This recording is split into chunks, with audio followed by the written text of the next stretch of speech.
All right, good evening and welcome to the August 4th, 2026 meeting of the Hickory City Council. Welcome to everyone. At this time, I would like to invite the Reverend Bill Schreiber, who is with St. Aloysius Roman Catholic Church, to the podium for our invocation. I would ask that if you're able to please stand for the invocation and remain standing after the invocation for the Pledge of Allegiance. Reverend Schreiber, thank you for being here with us this evening. Thank you, Mayor. Yes, it's a pleasure to be here this evening. So let us pray. Gracious and loving Lord, we come before you today with grateful hearts, thankful for the privilege of serving this community. We ask for your blessing upon our mayor, our council members, and city staff as they gather to conduct the public's business. Grant this governing body the wisdom to discern what is right, the courage to act with integrity, and the compassion to serve all residents equally.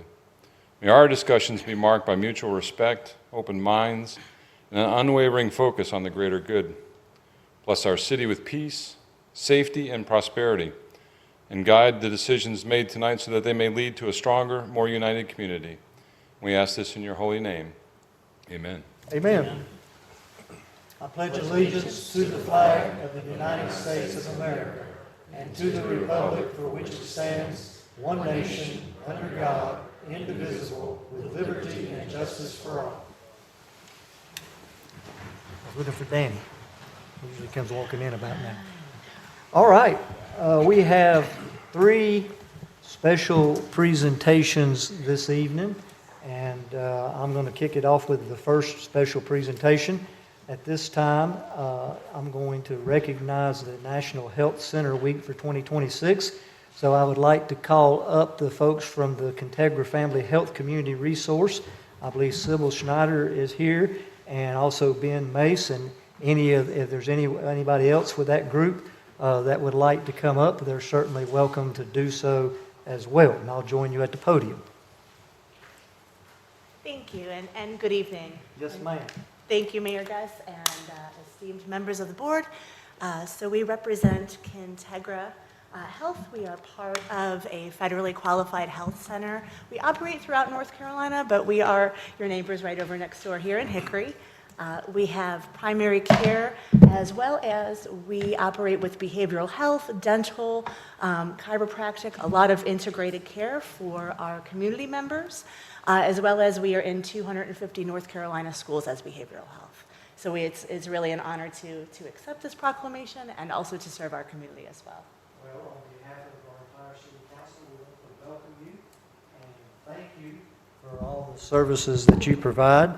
I know that we have several other healthcare professionals that are in our audience this evening as well, and we'll be doing another little presentation here and momentarily to recognize that as well. So let me go ahead and get started. I'm going to read portions of this proclamation for National Health Center Week 2026.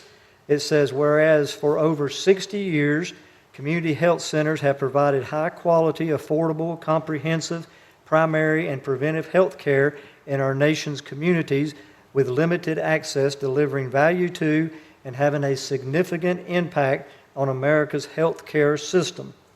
And whereas community health care centers develop new approaches to integrating a wide range of services beyond primary care, including nutrition, oral health, vision, behavioral health, pharmaceutical services, to provide comprehensive care that allows each patient to thrive. Community health centers have more than doubled in their behavioral health workforce in the last decade to meet America's growing need. The centers are governed by patient majority boards, ensuring patients are engaged in their health care decisions.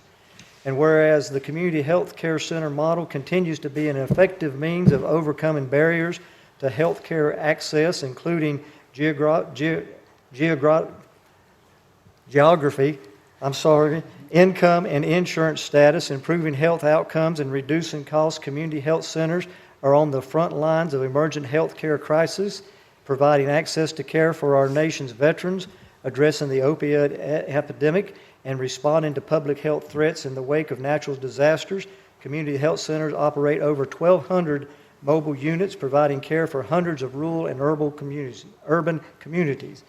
Whereas the National Health Center Week offers the opportunity to celebrate America's over 1,500 community health center organizations with more than 17,000 service delivery sites, including upwards of 4,400 school-based health care centers.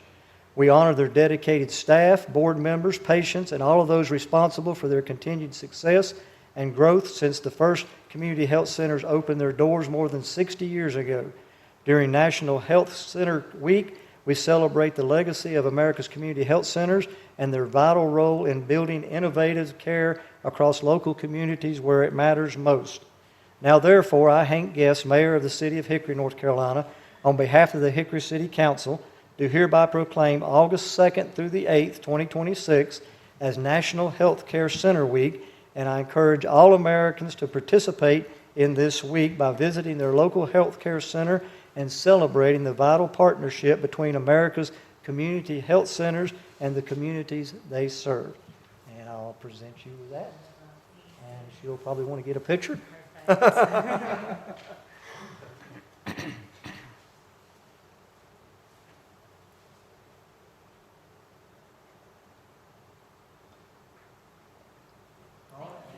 Thank you. We appreciate it.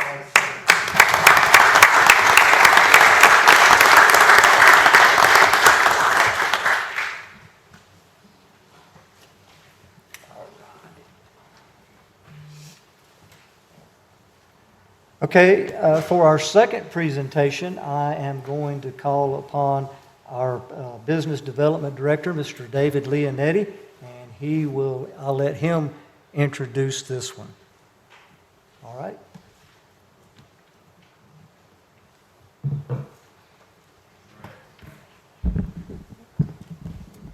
Good evening, Mayor, guests, members of council, Mr. Wood, Mr. Swanson. Tonight, I'm honored to present the Business Well Crafted Legacy Award on behalf of the city's Business Development Committee. This award recognizes companies that have made enduring, positive contributions to Hickory's economic strength and community well-being. And our current honoree is an exceptional example of that legacy. I'm proud to recognize HSM Solutions for more than 80 years of leadership, innovation, and service in the Hickory community. Founded in 1944 and headquartered right here in Hickory, HSM is a privately held, family-owned manufacturing company that designs and produces components and solutions for the future for the furniture, transportation, bedding, and industrial markets. Throughout its history, HSM has been guided by its heart values: honesty, execution, accountability, results, and teamwork. Values that continue to shape the company's culture and its relationships with employees, customers, and the community. For over 8 decades, HSM has played a vital role in advancing Hickory's economic development goals. The company has consistently invested in job creation, workforce development, and long-standing partnerships that support the region's long-term economic vitality. As a multi-generational company rooted in Hickory, HSM continues to invest in its people, its facilities, and collaborations that strengthen our entire region. Beyond its economic impact, HSM is deeply committed to community service and philanthropy. Through its community giving program and employee-driven initiatives, the company supports causes focused on food, shelter, education, and healthy lifestyles. HSM employees and leaders actively support numerous local nonprofits and maintain strong educational partnerships with local institutions. The company's journey began more than 80 years ago in the community of Brookford, where founder Park C. Underdown established Hickory Springs Manufacturing Company with an unwavering focus on serving customers and appreciating the employees who make up the company. That commitment remains strong today. HSM's long history, values-driven leadership, and dedication to continued growth make the company a truly deserving recipient of this year's Business Well Crafted Legacy Award. At this time, I'd like to invite Mark Jones, President and CEO of HSM Solutions, and anybody else who you would like to have come up. I know we have several members of the Underdown family here as well. Congratulations to HSM, and thank you for your continued contributions to Hickory's growth, vitality, and prosperity, and we look forward to many years of partnership.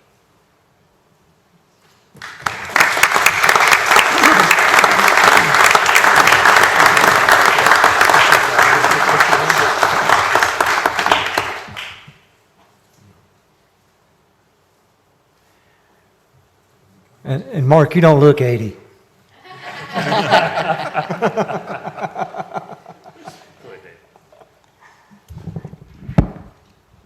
Hello. There we go. It'll be all right. Yeah, I'm David Underdown, and it was Parks Underdown, my granddad, that started Hickory Springs 82 years ago now. And I'm almost a native of Hickory. I moved here when I was 3 months old, and I've been with Hickory Springs or HSM Solutions all my life. And this has just been the most wonderful town to grow up in, wonderful town to be in, to do, to work in, and to employ people from. It's been a great journey so far. It's my 43rd year here full-time, and hopefully I'll keep going. And I know the company will for another 80-plus years. Thank you. Thank you for the award. Yes.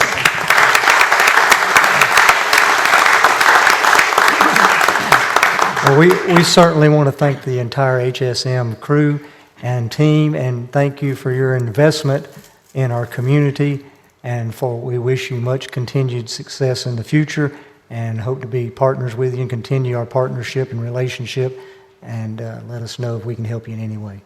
Thank you.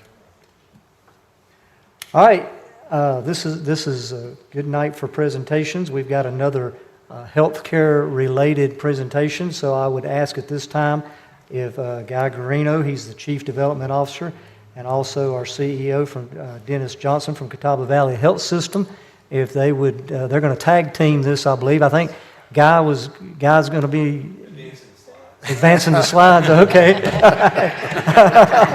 All right, Dennis, that puts you, I guess that means you're up. Well, Guy's my wingman here, so, may I say, and first of all, thank you, Mayor Guest, and thank you, City Council women and men, and Manager Wood. Really appreciate the opportunity to come and share a little bit about one of your two hospitals. And while unlike the president and CEO of HSM, I've not been here, but for 3.5 years, we live about a half a mile that way, right near Oakwood Elementary School. May I say that this is one of the very best places, in my opinion, in the country, and I've lived all over the South. I think this is one of the very best places in the entire world to live, right here in Hickory. And thank you for the opportunity, and we'll be brief, and you may have questions. So a little bit about your hospital, our hospital. We are an entity of county government. We are one of the very few county-owned hospitals left, not only in North Carolina, but in the entire country. There are a precious few county-owned hospitals left. We have never received, in our almost 60 years of service, not one penny from the county. In fact, we give back to the county. This is our mission statement. It's pretty simple. We want to do outstanding care. The mission, in my words, I've said this for the third time today, we want to provide outstanding physical, emotional, and spiritual care to patients and our families, whether it's at the main campus or one of our 35 off-campus locations. There's 110 hospitals in North Carolina. Only 9 of them are independent. And what we mean by that is we're not part of a big system. There are a number of big systems. Advocate, Atrium, Wake Forest, Baptist. That's the 3rd largest healthcare system in the United States. 1/3 of their assets are in Illinois, 1/3 in Wisconsin, 1/3 in North Carolina. There's UNC Health that has 16 hospitals across the state of North Carolina. There's Novant that has a number of hospitals in North and South Carolina. We're one of 9 independents, and you can see on the slide there, we're one of only 3 of those 9 in the western part of the state. The hospital in Statesville, Iredell is independent, and then Caramont down in Gastonia, Gaston County is independent. We are, however, the largest hospital by volume in western North Carolina, not in one of the 3 Western Carolina metropolitan statistical areas, that being Charlotte, Winston, and Asheville. Another way of put it, we're about the 22nd largest hospital by volume out of the 110 North Carolina hospitals. So we do provide a significant service to this region of the state. Our service area is really 5 counties. About 60% of our patients come from Catawba County. 40%, however, come from Burke, Caldwell, Alexander, and Lincoln counties. And I'm not going to read everything up there, but we are one of the largest employers in a 5-county area with 2,900 employees. We now have 650 members of the medical staff. And by the way, that's up from about 525 members 3 years ago. So tremendous growth. And you can see some of our other statistics there. I'm not going to mention all of those. These are some of the services that we provide. By our industry standards, we would be considered a mid to large size community hospital. So some more of our statistics. Again, we see about 12,000, just under 12,000 inpatient admissions, but total outpatient registrations are under 300, just under 300,000. But our medical group visits are approaching 400,000 every year. This is our payer mix. You can see the bulk of our patients are Medicare patients. By commercial, we mean United, Cigna, Blue Cross, Aetna, Humana. That's what we mean by commercial business. And that Medicaid population, unfortunately, will be shrinking because of the House Bill 1 that passed last year. There will be fewer Medicaids, and those will go into the self-pay bucket, which we're still going to be treating the same patients, but we'll be doing it for free when they lose Medicaid coverage because of the bill that was passed last year. We now have, and this slide is dated, this shows 18 primary care locations.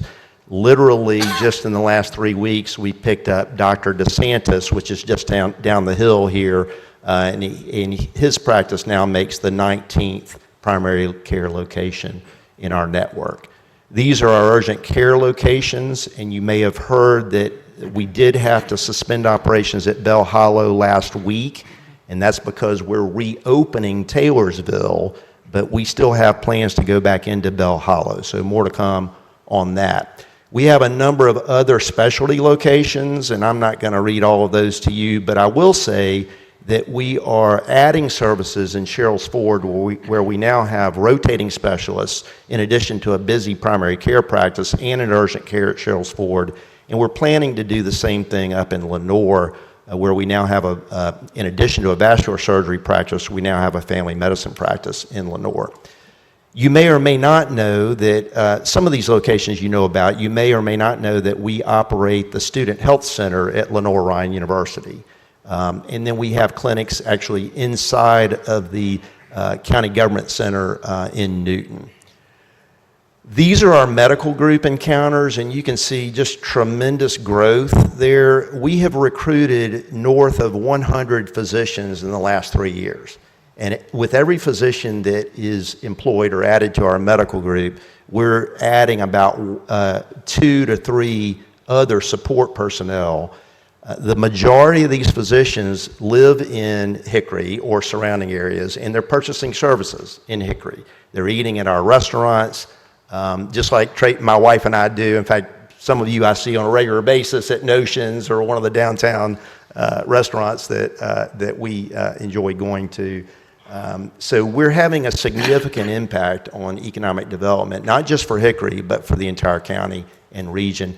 You're not supposed to be able to read this. The point being on this slide is we now have a presence in Lenoir, in Morganton, in Taylorsville, and Sherrills Ford.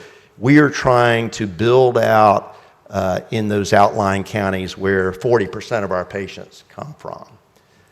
Some of our awards, I'm not going to read all of these, but I do want to talk about the first one. Leapfrog is a third-party rating agency that gives scorecards on every one of the 4,500 hospitals in the United States and the 110 North Carolina hospitals. We have been A-rated for 19 out of the last 20 cycles.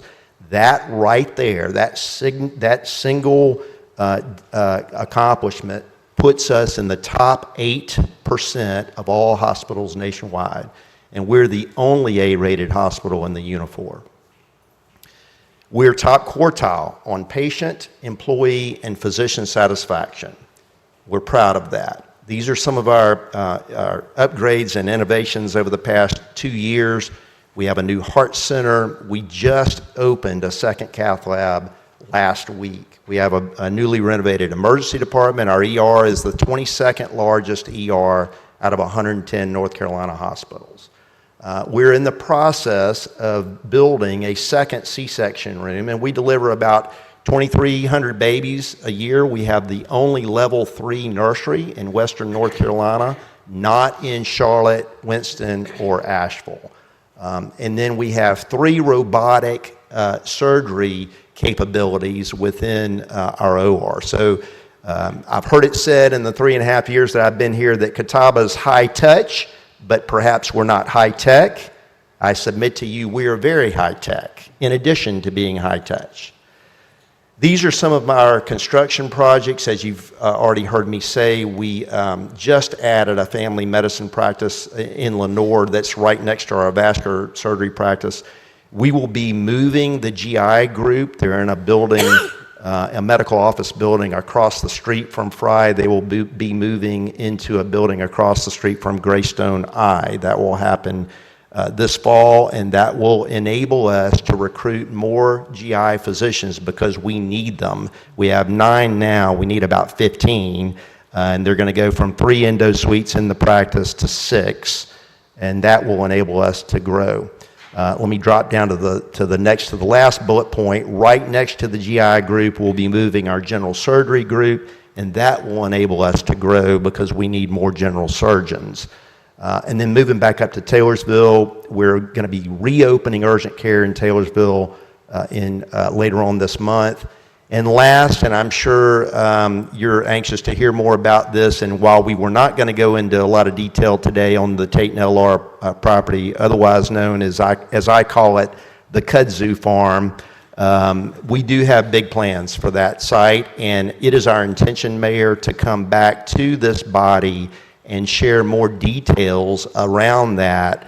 We still have not chosen a development partner on that yet, but we are proposing a public-private partnership. Now, the part that we would not own would be with a for-profit developer, and that part of the ownership would provide some tax base up until the time that we would buy them out, and that might be 5, 10, 15, we don't know, years down the road. So we plan to come back to this group with more details around that in the coming weeks and months. So there are some changes. Many people in our industry call them headwinds. I call them Category 5 hurricanes. And growing up on the Gulf Coast, born and raised in Pensacola, Florida, I've lived all over the South, love North Carolina though. There are major headwinds heading our way in our industry that will affect not only Catawba Valley Health System, but every one of the 110 hospitals in North Carolina. So with that, thank you for the opportunity, Mayor, and I don't know if you all want to ask any questions, but I'm going to give Guy all the tough questions, and I'll answer all the easy ones. So. Well, I know that Tony has a question. Well, I have 2 things. First of all, I want to thank you. I mean, having access to exceptional health care is critical for our residents in Hickory, and it's also such a big draw for people who are considering moving to Hickory. The value of that is just tremendous. So I want to thank you for everything that you're doing. And then I have a request of you, if you don't mind. And you kind of broached the subject a little bit with the development on LR. I would respectfully ask if you or a member of your team would get in touch with Mr. Wood to discuss how we can partner to balance the growth of your footprint within Hickory and the provision of city services, particularly fire protection. I would appreciate if you would put somebody in touch with him, and y'all can talk about that and hash out the details. I won't bore everybody to death with it here, but if you would do me that favor, I would really appreciate that. Absolutely, and we welcome that opportunity. And Manager Wood, it will be me in the first conversation, so I'm not going to delegate that. I'm passionate about it, and we want to partner with the city on that as well. So thank you, Councilman Thank you so Wood. much for everything you do, and thanks for being here. Yes, sir. All right. I just want to say Yes, thank ma'am. you so much for the services that you provide our community. It's vital, and then when we recruit people and businesses, you're one of the premier things that we can say we have here. So thank you very much. Thank you, Councilwoman Patton, and it's a lot of fun. And I'll tell you, when we're recruiting physicians, if we can get them here, the community sells itself. So I'll put that back on all of you. Thank you for, what a wonderful asset Hickory is. And we enjoy this. But my wife and I, Tracy, we're big outdoors people. We enjoy, we can walk to restaurants because we live right downtown. We've got mountains and beaches and an international airport and a baseball team that we visited last week and a football club that we enjoy, and we sweat a lot during those games, or matches, right? I'm learning from Ted Lasso, but this is a great place to live, and if we can get those physicians here, the community sells itself. So thank you for what y'all do to make this a great place to live, work, and play. I have one more comment. I want to say thank you because not only the medical care you provide, but the connections you're making within the community. We see you everywhere, not just socially, but you attend chamber meetings and you're taking leadership. Guy and I serve on a committee together.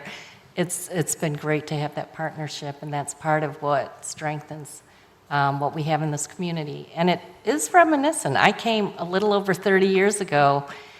We were recruited as a physician family, and it wasn't as attractive at that time. But it is easier to recruit now, but we've enjoyed living here too. So Thank you, Councilwoman Williams. And it really is. I mean, this is a phenomenal community. And yeah, it's a lot of fun to be here. And we're very intentional about having our employees serve on boards and serve in the Exactly. community. We had over 70,000 hours of giving time from our employees last year, and we tracked that as well. That's very important to us. That's awesome. Guy and Dennis, I want to say thank you so very much for coming, and certainly publicly to acknowledge the fact that we really appreciate you even meeting with us, several of the black leaders, and coming and sharing and taking initiative as it relates to presenting possible programs for accessible and affordable health care. And I really want to say thank you. As a matter of fact, I have some leaders from the NAACP that are here. Would you just briefly like to hit on a couple of things that we spoke about in our meeting? Yes, sir, and thank you, Dr. Friedman. Yeah, we recognize there is a need to reach out to some of the underserved areas of our community, and we're trying to do just that. In fact, one of the things, for example, that we discussed in that little subgroup of pastors is we do plan to stand up, at the very least, an urgent care at Tate and LR, which that will make within walking distance of some of our underserved population, they'll have better access to an urgent care. And that's just one of many things that we talked about. There was an email I actually sent out this morning about a save the date on our next Saturday event. I think we had a Saturday event a few weeks ago, but we're planning to do that on a regular basis. So thank you, sir. And I'd like to say thank you for the community-based events. I attended the first one, and it was very good. It was on type 2 diabetes or diabetes in general, very informative. The individuals who presented were very knowledgeable and very personable, and so I certainly appreciate that and looking forward to attending future events. Thank you, Councilwoman. I guess I'll be the last one to speak, but anyway, if you want to hear more from Guy Garino, you can come out to Hickory High football games on Friday night. He's their announcer. He's been doing that for how many years? A long time. Thank you for that and what you all do in the community. That's important too. Thank you. All right, Dennis and Guy, you're welcome here anytime. We appreciate the partnership and the updated information. We look forward to hearing more. And I just want to say, Guy, you did a terrific job on advancing those slides. You were doing it.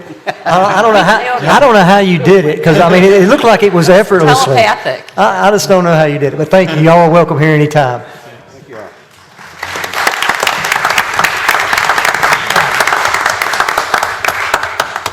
Okay.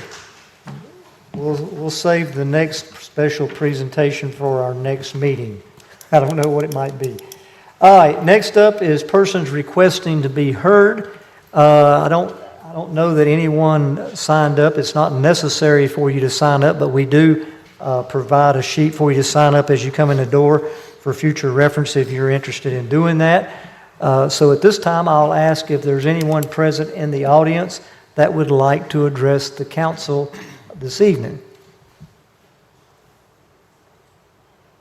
All right, there doesn't appear to be anyone that would like to address the council. As always, we make ourselves available, and we'll be happy to entertain you at any time. Just reach out to us and let us know when that might be. All right, moving right along, next item on the agenda is the approval of our minutes from our regular meeting of July the 21st. I'll entertain a motion. So moved. Second. We have a motion, we have a second. Is there any further discussion? All in favor, please say aye. Aye. Any opposed, like sign? All right, that carries unanimously. Next item on our agenda is reaffirmation ratification on second readings, and once again, I'll entertain a motion. So moved. Second. All right, we have a motion and a second. Is there any further discussion? All in favor, please say aye. Aye. Any opposed, like sign? All right, that also carries unanimously. Next item, item number 8, is our consent agenda. I'll ask if there's any member of staff or council that would like to have an item removed from the consent agenda. Move that we approve the consent agenda. Second. All right, we have a motion and a second. Any further discussion on the consent agenda? All those in... Yes, I actually wanted to remove an item. Oh, okay, all right. We'll back up here. Is that proper protocol since we've already had a motion and a second? I think that's fine. I think she was trying to speak up before you actually moved. I was. Okay, so there's no protocol to... No, just remove that item, and then you can have a motion and second with that Okay, item removed. all right. Which item would you like to have removed? A. A? Okay, item A is removed. So is there a motion and a second on the remaining items of the consent agenda? So moved. All right, we have a motion. Second. We have a second. Now, is there any further discussion? All right, item number A. Yeah, I just had a couple of questions on it. Is there any information on what the Community First AI infrastructure plan is that the company has developed? Yeah, they've got it on their website. Okay. It's their core principles on how they're going to operate as a company. Okay.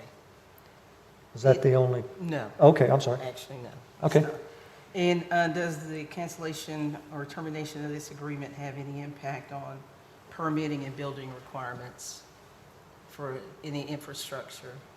No, they've already gone through that process, so this won't affect any of that. Everything else, to my understanding, stays the same except for the incentives being removed. Is that correct? And this is happening in Catawba County, Maiden, and Conover are all doing the same thing. Catawba's already voted on theirs, Catawba County. Thank you. Is that all? Yes. Okay. So we're just under the understanding that they're going to be taxed like everybody else. Yes. Yeah. Simply put. Yeah, their incentives go away. Thank you. Well, I'll move approval of item A. Okay. That's national, is it not? Yeah, they're doing this nationally. Yeah, It's they're not doing- just, they're, as a company policy, the initiative you referenced, they're not taking incentives, and the incentives that they had in place, they're unwinding.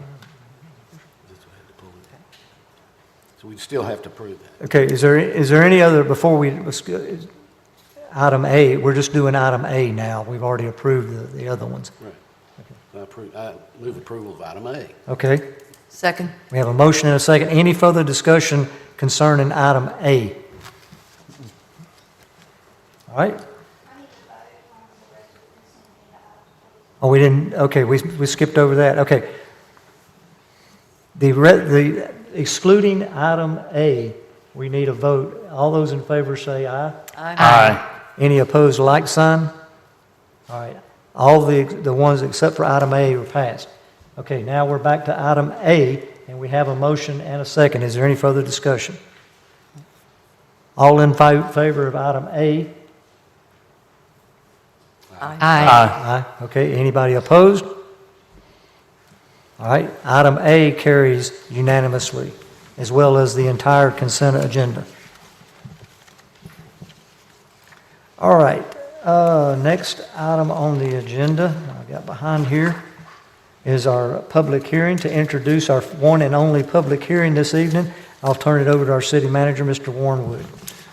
First and only public hearing tonight is consideration of rezoning petition 26-07 for property located at 2536 Startown Road, be presented by Senior Planner Mike Kirby.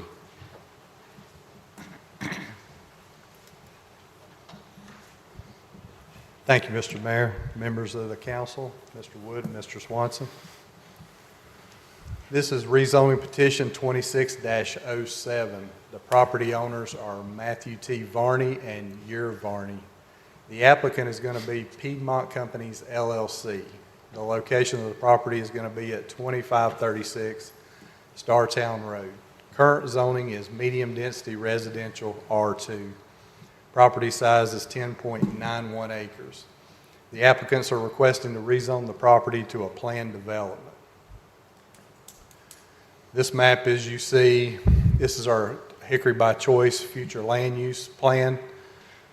The ones in gray are industrial. This subject property is the one that is outlined, and this is all medium density with low density across the street. This is our current zoning map. As you can see, this is the subject property again outlined. It's currently R2. All of this to the south is Catawba County zoning, and the red is our planned development, which is our Trivium 1 and 2, Trivium Meadows with industrial, and the Trivium Industrial Park, which is across the street. And this is an aerial view, just like I said. You've got Trivium 1 and 2 to the north, the Trivium Meadows, and then you've got the Trivium Industrial Park across the street. So according to the Hickory by Choice 2030 plan, the property is located in a medium-density residential area. Subject properties are located contiguous to other planned developments with mainly single-family homes. The proposed development will continue this pattern. The proposed development is within a short distance of larger shopping areas along Startown Road and Catawba Valley Boulevard. The development proposal shows approximately 5 acres of the development total area being set aside as open space. Much of this open space is located to the eastern portion of the project site, which will provide the required riparian buffer for the existing stream. Density would remain at approximately 4 units per acre, which is comparable to the current R2 zoning. And one item of note, it does say 42, but it will be 45, which will still be at 4 units per acre. So recommended action, the Hickory Regional Planning Commission held a hearing on July 22nd, 2026 to consider the petition. During the hearing, the applicant's engineer spoke in favor of the rezoning petition while no one spoke in opposition. Upon closing the public hearing, the Hickory Regional Planning Commission acknowledged the petition's consistency with the Hickory by Choice 2030 Comprehensive Plan. Based upon this finding, the Hickory Regional Planning Commission voted 6-0 to recommend approval of the petition. Staff concurs with the recommendation of the Hickory Regional Planning Commission. Are there any questions? Any questions for Mr. Kirby? I just have one. Ingress and egress from this development is, I noticed one road that that connects from Startown to the property. Will that be the only? No, they'll have two. They'll have one to the north, one to the south. And that's going to be a DOT road. They're going to require a driveway permit on that.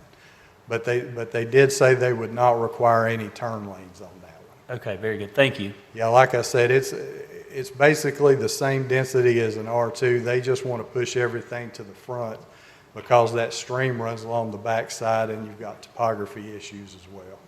Very good. Thank you so much.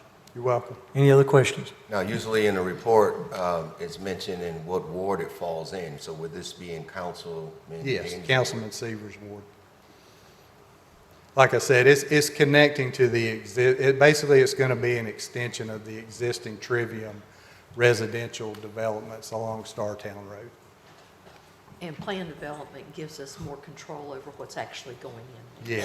Yes, we've already had pre-application meeting with the developers, but in a plan development, we require them to submit a plan up front with all their dimensions and everything, basically giving us a layout and giving you a layout to look at. And basically, in a plan development, like I said, it's the same density as an R2, but the plan development is usually like a trade-off, and the trade-off is they want the smaller lot sizes to push everything to the front so we can keep a conservation area to the rear of the lot so they don't grade the whole property. Thank you. You're welcome. Mr. Kirby, I have one more question, and forgive me, the ETJ, everything surrounding that confuses me from time to time. Is this currently within the Hickory city limits, or is it ETJ? No, it's in the city limits. Okay, all right. Yeah, that's, all of that property back when you first did Trivium, it was all annexed in at one time. Okay, but there's a single-family home. Yes, and basically that, I believe that's going to be the owners, and I've heard that it's going to be, they're in an amicable split, and they're selling the property. Oh, okay, okay, I understand now. Okay, thank you. You're welcome. Any other questions? Thank you, Mr. Kirby. Thanks, sir. All right, this will be a public hearing. Before I open the public hearing, rules pertaining to the public hearing is that we ask that if you wish to speak, whether it's in favor or opposed, that you come to the podium and that you state your name and address. We ask that you limit your conversation in entirety for each side to 15 minutes or less. If necessary, we'll allow up to 5 minutes for rebuttal and serve rebuttal. We ask that there be no types of outbursts, no cheering, no jeering, or clapping, or anything like that, regardless of which side you might be on. So at this time, I'll declare the public hearing open and ask if there's anyone present that would like to speak in opposition of the rezoning petition you've just heard described by Mr. Kirby. There doesn't appear to be anyone that would like to speak in opposition. I'll ask if there's anyone present that would like to speak in favor. There being no one desiring to speak, I'll declare the public hearing closed and entertain a motion. So move for the rezoning position. Second. We have a motion and a second. Is there any further discussion? All in favor, please say aye. Aye. Any opposed, like sign. That also carries unanimously. That's our one and only public hearing for this evening. We do have a departmental report. We've asked our city manager, Mr. Warren Wood, to give us an update, presentation, and information related to some sanitary sewer overflows. So I'll turn it over to our city manager, Mr. Warren Wood. So I was asked to present on this, so I'm fulfilling that request. So the city, most of our jobs can be unpleasant, dangerous jobs. Arresting people that don't want to be arrested, putting fires out, picking your trash sanitation up, and maintaining your water and sewer system. Those are just to name a few. In fact, in my time here, we've had 2 on-duty fatalities, one in sanitation and one in fire, and multiple people retire on disability, and all doing the jobs that they were hired to do. I know I don't do social media, but I understand we report all our sanitary sewer overflows with our sewer system to a fault. We are meticulous about reporting those. And that's required by law. That's required. I know there's chatter and the uninformed making uninformed comments. So tonight I'm going to inform on how all this works with our sewer system. So we have the 18th largest sewer system in the state of North Carolina. We provide service to 20,000 customers. We treat 2.2 billion gallons of wastewater annually. We have 2 wastewater treatment plants, one at the north side at the northeast plant and one on the south side at the Henry Ford plant. And we operate one in the town of Catawba with Catawba County. We maintain 467 miles of sewer lines. We have 53 pump stations. We have a biosolids processing facility. And the depreciated value of our system is $1 billion. To replace it, it's probably 2 times that. So we have an extensive sewer system. And there are opportunities for points of failure, and that happens, and we're going to go through some of that and some of the causes. So as a side note, we also own, through the years, we've gained ownership of the town of Brookford's, town of Catawba's, and town of Hildebrand's sewer system, so we consider those part of the Hickory system. And we contract for operations, but we don't own.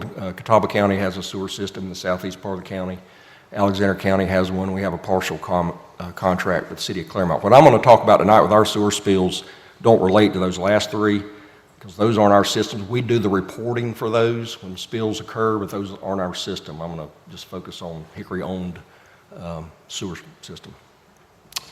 And everything in the yellow is served by sewer in Hickory. The dot on the north is the Northeast plant. The dot on the far south is Henry Fork plant. Basically, that line that runs through the middle, everything on the south side of that goes to the Henry Fork plant. Everything on the north side flows to the Northeast plant.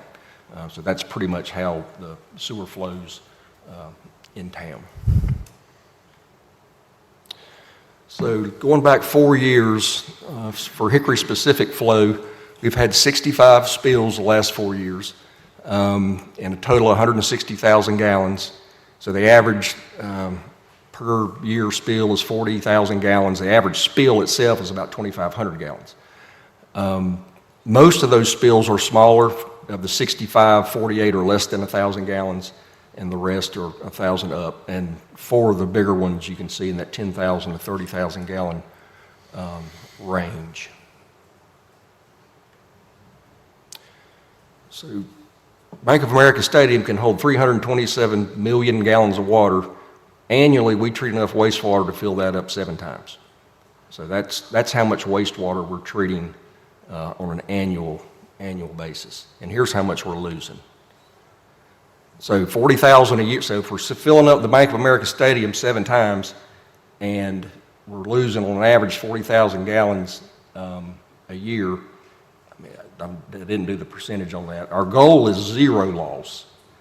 But again, there's multiple points of it. You got 53 pump stations, almost 500 miles of line, and we'll get into some. We also identify the causes when these spills occur, and we'll get into that. And also talk about some of the things we do annually to try to prevent spills, because that's where the work is. If we didn't do the work that we do, these numbers would be a lot higher, but we do a lot of work to prevent spills. So on the last 4 years, that's what 160,000 gallons looks like. So just to give you some perspective. Again, our goal is 0. We don't want to lose 1 drop. It's not realistic. We're going to lose some drops, and we're going to lose gallons, and you can see what those numbers are. All right, so here are the causes. So the 65, they call them sanitary sewer overflows. We call them spills. Last 4 years. So debris and grease in the line. So 54% of our spills are debris and grease in the line. Well, how does debris and grease get in the line? Well, from households and businesses. Flushable wipes, diapers, grease, you can see the list. All those things eventually, potentially, can cause sewer backups. And we've identified 65 times total, 54% of those were debris and grease in the line. What we do annually, we clean about 280,000 feet of line. So the last 4 years, 1.1 million feet of line being cleared. So over 8 years, basically the whole system gets cleaned. And it doesn't exactly work that way, but that's the simple math. But we're cleaning lines, jetting them and cleaning them every year. We know where the problem areas are that we focus on. And oftentimes what you'll see with the sewer backups, particularly with the wipes and diapers, you'll find those near apartment complexes for whatever reason. We see that quite a bit. So that's some of the preventive work to prevent the debris and grease backups. Pipe failure, so stream bank erosion. The Henry Fork's got a major collection line that runs down the Henry Fork River to the Henry Fork wastewater treatment plant. Helene did a number on the Henry Fork River, so we've had some spills there. We do have the steam bank restoration project. City Council's approved an $8 million project for stream bank stabilization along the Henry Fork. You'll have a public hearing at your next meeting to apply for an additional $5 million to go towards that as well.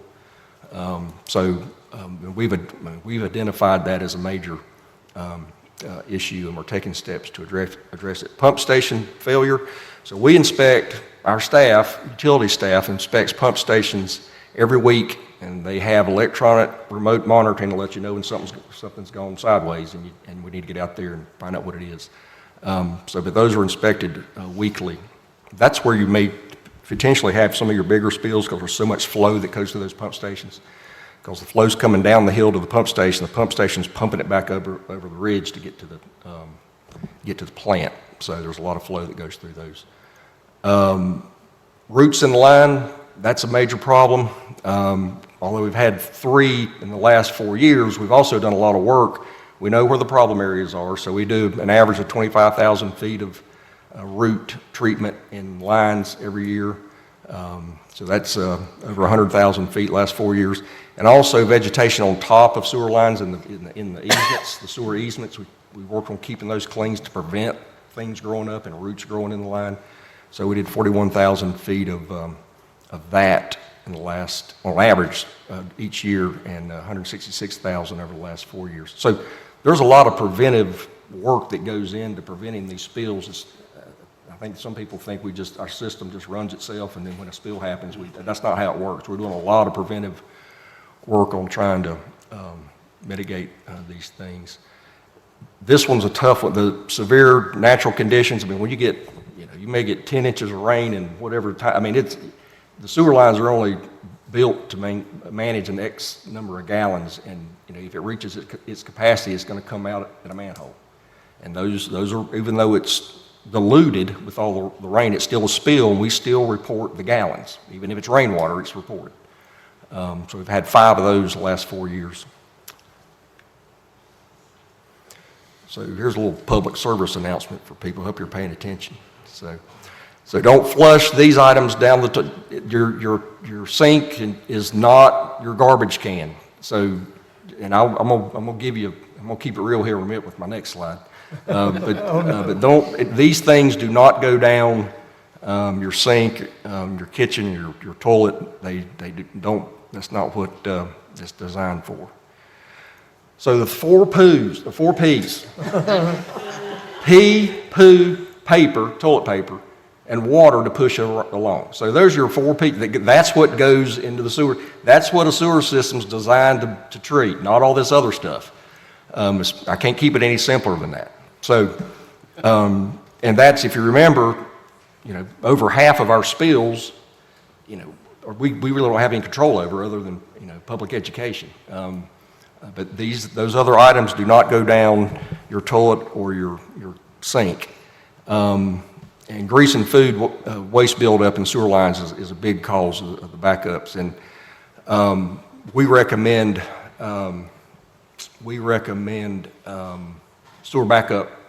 sewer flow backup devices, backflow preventers for residential and businesses. It's $2,000 to $3,000 for each one. If you're putting these things down your sink, you may have a backup in your house.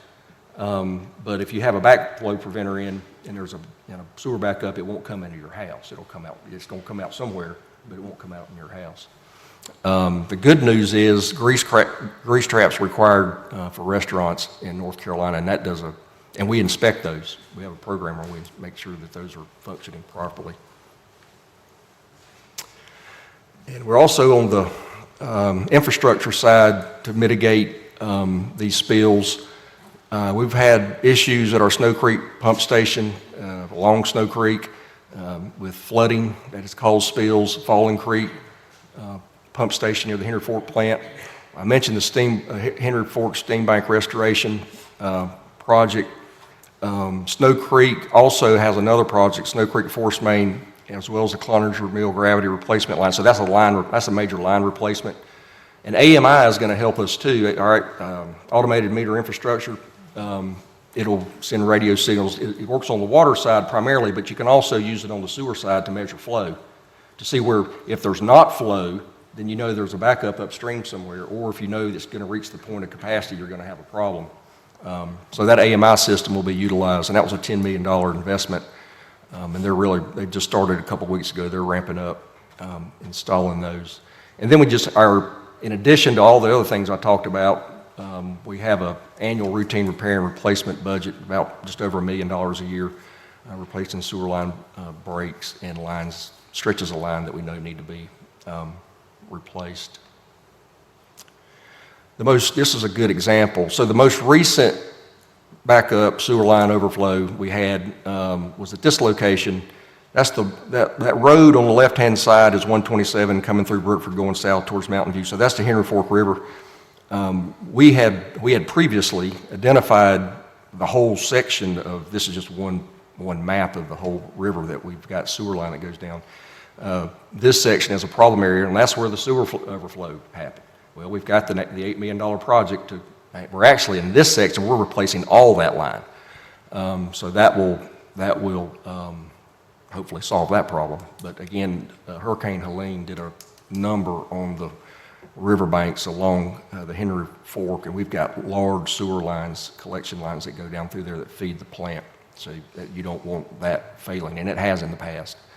But that project it's just an example of an area we had previously identified and applied for and received money, and now it's in the design phase. And one of the things I hear is, why does this only happen in Hickory? Well, it doesn't only happen in Hickory. So this is for the uninformed. So you had about, over the last 4 years, 3,000 incidents of sewer overflows around the state, about 91 million gallons. I will say, Will Hamling goes to the nth degree to report these and is honest in his numbers, and we don't cook the books. There's a calculation you can do to determine the flow estimate that has come out. It's interesting, if you look at some other cities around the state, they have very few overflows, and some of which are as big as we are. So I'll just leave it at that. But you can bet that the numbers that you're seeing are as good as we can do. And there's a map. Hickory's on the far left side. The fact that Charlotte's that cluster on the bottom left, and then Winston, Greensboro up top, and then to the right, Durham, Raleigh, Chapel Hill. So you can see each one of those little bubbles has multiple spills. So that's the 3,000 spills the last 4 years. So this doesn't just happen in Hickory. We don't want it to happen, but we have a large system, a lot of moving parts. There are potential for failure here and there. You have a creek crossing where a line goes across the creek and a big oak tree falls on it. I don't know how you mitigate that. So there's multiple examples of how these spills occur. And one of the questions I've gotten in the past was the water safe to drink? Well, if you're drinking out of where you got discharged into the lake, probably not, but most of our spills, our intake, most of our sewer system is downstream of our water intake. Now, if there's a spill upstream in Morganton or somewhere, but as far as our spills, Kevin Greer used to say, dilution is the solution to pollution. The Lake Hickory holds 40 billion gallons of water, and if you have a 10,000 gallon spill, although they do go take precautions. I know there was a spill at Wittenberg, it's Alexander County system that we have to report. And they did close the beach, and they do the testing to make sure the E. coli levels are appropriate before they open it back up. So that picture in the background is the end product of what is supposed to happen here. So that's our biosolids facility, and that gentleman runs our biosolids facility. I asked him what the nickname for those were. He said, Chocolate Cheetos. So that's, you don't want any of that stuff that's not supposed to go in the sewer system getting mixed, because at the plant, we take all the trash out, and then we squeeze the water out of the solids, and we treat the water and discharge it back in, and then we basically cook the solids to create that product, which is used for agricultural purposes and other things. And that's it. When we're implementing the AMI system, you'll be having the opportunity to look at each household's pipes, correct? Yes, that's the lead pipe program. We're looking to see which homes might have lead pipes to identify them, and we were lucky because otherwise we would have had to done this individually on it. We just happened to be doing the AMI, touching everybody's meter, so we'd had an opportunity to look at their pipes. So yes, that's on the water side. Well, we have the AMI in all of the pipes that we own, plus the others that we maintain for other systems? Yes, and Alexander County is paying for theirs, and Catawba County is paying for their portion, yes. But we're having the installation done, but they're paying for it. So when I read the comments of the uninformed, as you put it, I think it's a fantastic advertisement for neighborhood college. Go to neighborhood college, learn how these systems work, learn how water treatment and all of that works. So it's huge. One piece of the education that I would like to see introduced to this when we're doing these programs is this is certainly a portion of the pollution in the lake. I think it would pale in comparison to runoff from, whether it's chemicals people are putting on their lawns, whatever the case might be, runoff that's getting into our sewer system and putting it in the lake. And I think that would put this in a little bit more perspective of how we're polluting probably one of our most valuable resources that way. That's a really good point. And I know we have a device that catches trash in the Horsford Creek to prevent that. And the river keepers have a river sweep coming up as well. So, but that's after the fact. You're just playing catch up. Yeah. Right. Thank you. So I don't really have a question. I just want to take responsibility. I'm the guilty party that made him talk about our sewer system. I got to say pee, poo, and paper, and otherwise I wouldn't have gotten to say that. Well, the goal here was to inform folks and educate people, and also to be able to ask some questions. And you made it very clear that all municipalities, nobody's really exempt from this issue, and you made it very clear that we're doing everything we possibly can, it sounds like, to prevent these. Obviously, our goal is to have zero, but I don't know how realistic that particular goal may or may not be. Just real quick, there's this perception out there that we have deteriorated pipes and infrastructure that is the majority of the concern about this, and that doesn't appear to be the case at all. As far as having deteriorated pipes and infrastructure, that doesn't seem to be a factor. No, when you look at the causes, so debris and grease, that's not the age of the line.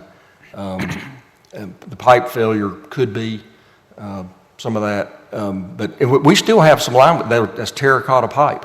So we know where our oldest. Oh yeah, we know what's in our system, but it's in that case that's an example where you probably are going to wait until that breaks until you replace it, typically, because otherwise because it may last another 50 years. We don't have much of that, but we do have some terracotta pipe. But it is not the age of the system. Everybody's system gets a day older every day. Everybody's system ages, and we have new parts of the system, and we have old parts of the system we've identified, and we know where the problem areas are, just like the one I identified, just from experience. So that's not accurate. We've replaced a lot of that too. Before we did a lot of the, redoing downtown, you noticed a lot of that infrastructure was replaced. Yeah, the downtown was, I think, the oldest part of our system, and before we started on the renovations downtown, we replaced stormwater, water, sewer. We took that as an opportunity to do that, and we replaced everything downtown, and we haven't had any issues downtown. Well, at the end of the day, it's a mechanical system, and mechanical systems break. You can maintain your car as well as possible, and things are still going to break. That's that's the nature of mechanical systems. Well, and I want to say, Will, to your folks, thank you for what they do. If they get a call, it's 3 o'clock in the morning, there's a sewer line break, a water line break, it's 10 degrees outside, and it's go time.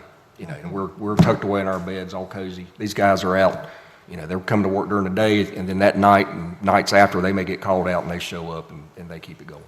So thank you to your guys. We appreciate and gals.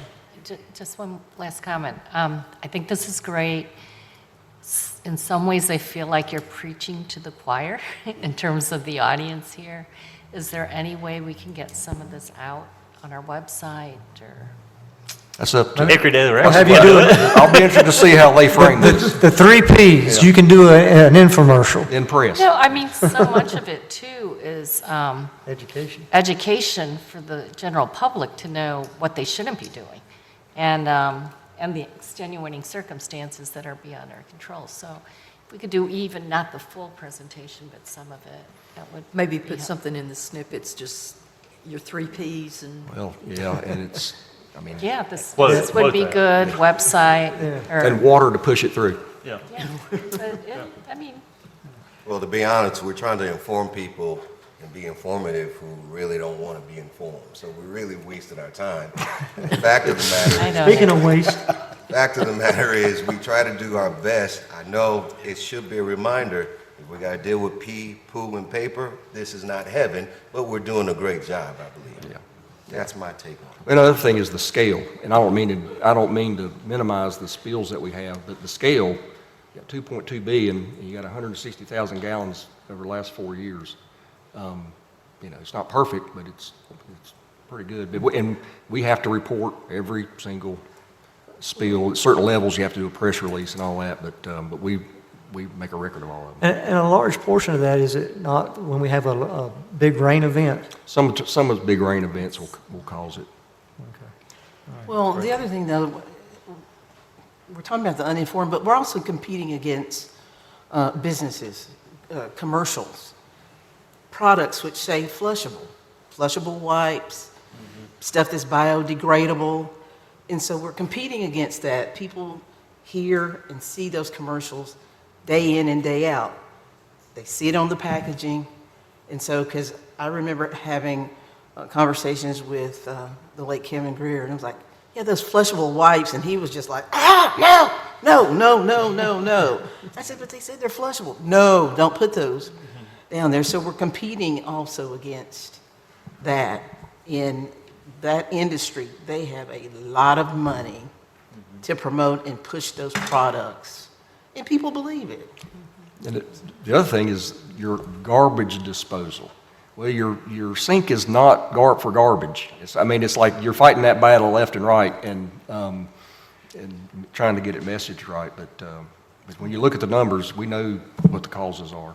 Can you call my wife and tell her that, please? Yes, I'll be glad to. I'll have Rodney do that. Is there any kind of recourse on the advertisement of things that are supposedly flushable, but they're not? This is there any where kind Tim of? jumps into action. Yeah, I have no action on that. I would say no. Well, I mean, it I've seems spent a lot of time in court. it seems like there should be. Not just. I'm not talking about just for us. I'm talking about on a national level. But it isn't necessarily untruthful. It may be biodegradable, but it may take 50 years for it to degrade, so. Okay. All right, that's my. Thank you. Oh, you got No, another I'm one? done. I'm going to my chocolate Cheetos here. Stop. Oh, okay. No, please don't take that off. No, we're going to end it there. Okay. Okay? All right, thank you for that presentation. I always like, especially when there's things out there that may not necessarily be truthful, I like to educate people and get the facts out, and I think we've accomplished that here this evening, so thank you for that report. Any appointments to our boards or commissions? I have one. Okay. Brian Riggins to the at-large position of Business Development. All right. Are there any others? All right, I'll second that. Is there any further discussion? All in favor, please say aye. Aye. Any opposed, like sign? All right, that carries unanimously. Any matters not on the agenda? No, sir. All right, anybody have any comments they want to make? Anybody from council? Any concerns, any advertisements or anything? All right, that's good. All right, motion to adjourn. Second. All right, we have a motion, we have a second. All in favor, please say aye. Aye. All right, we stand adjourned.